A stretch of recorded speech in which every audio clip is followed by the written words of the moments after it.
Hello everyone, I am Subhash Santanam, CSE23444. In this analysis, I explored how different factors such as vehicle growth, population density, government policies, and monitoring systems affect air quality across India. I wanted to understand not only whether the increase in vehicles worsens air pollution, but also how this impacts people health and whether recent policies like the SPMEPCA have made a difference. By analyzing data from 2022 to 2025, I looked at trends in AQI, illness cases, electric vehicle growth, and state level monitoring coverage to uncover how all these aspects connect to India's overall air quality situation. First, from my analysis, I found that there isn't a clear one-to-one link between the total. I plotted the total vehicles and average AQI for each year, and between 2022 and 2024, I noticed that the number of registered vehicles increased steadily about 15 million to over 23 million.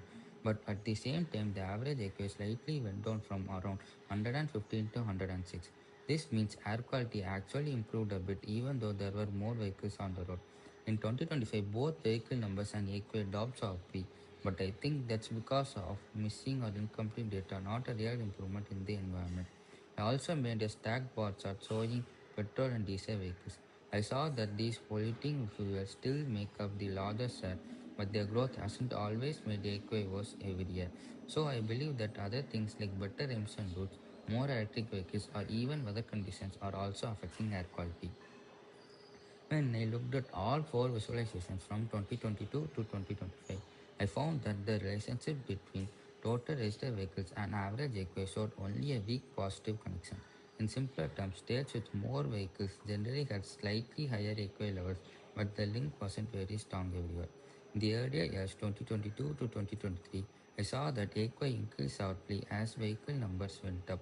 This made it clear that vehicle pollution was playing a big role in worsening air quality. But in the later years, 2024 to 2025, the trend line became flatter. That means even though vehicle registrations kept growing, AQI levels didn't rise much and even went down in some places. This tells me that while vehicle emissions still affect air quality, other things are helping reduce pollution, like stricter emission rules, cleaner fuels, and more electric vehicles on the road. Also notice that states like Delhi and Maharashtra still have high AQI values even when their vehicle counts aren't the highest, which shows that the city crowding and industries also add to the. After understanding this, I wanted to explore how poor air quality affects people's health and whether seasonal changes make the problem worse. When I plotted monthly AQI against illness cases, I noticed a very clear seasonal pattern. Both AQI and illness cases were highest during the winter months and lowest during the monsoon. This shows that colder months trap more pollutants, worsening the air quality and increasing respiratory problems.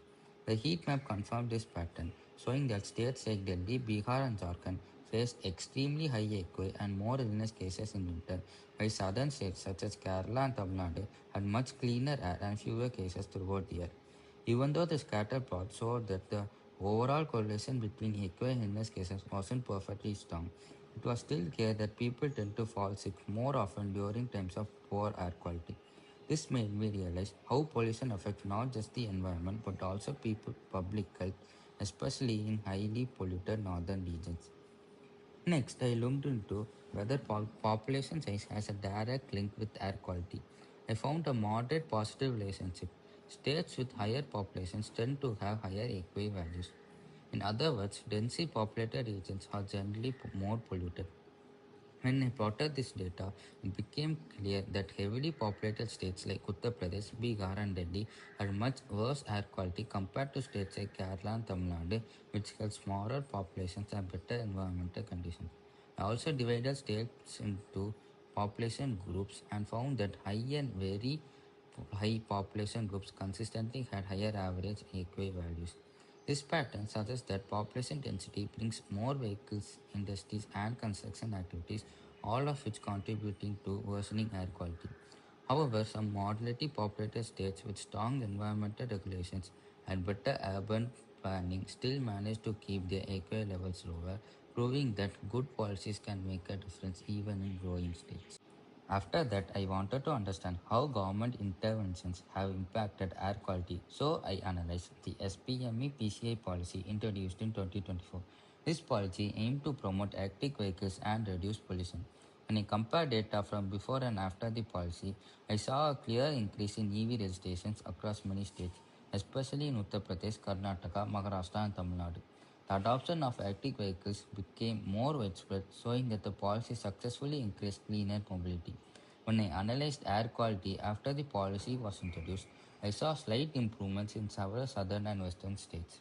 This means the policy may have started to show positive results. However, northern states such as Delhi, Bihar, and Uttar Pradesh still had high AQI levels.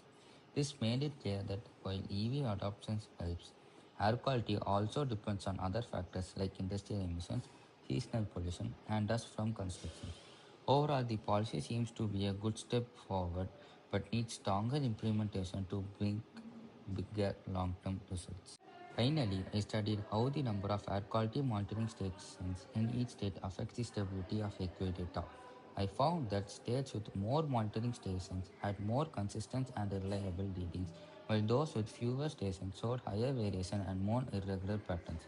This likely happens because when there are only a few stations, they don't capture air quality evenly across all regions, leading to uneven or incomplete data.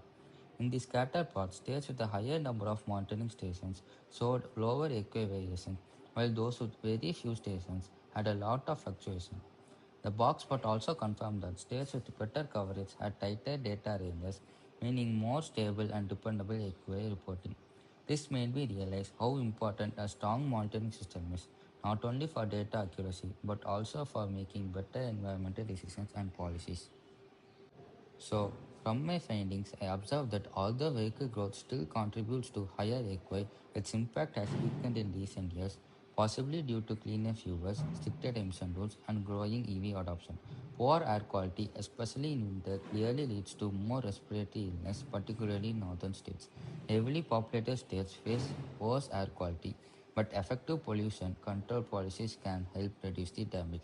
After 2024, the SPME policy led to a rise in EV registration and slight AQI improvement in some regions, showing positive early results.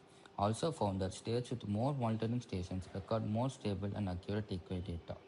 Overall, my analysis shows that India's air quality is shaped by multiple interconnected factors such as vehicles, population, policy, and data infrastructure. While pollution remains a serious issue, the growing shift toward electric mobility and better monitoring systems signals a move in the right direction toward cleaner and healthier air. Thank you.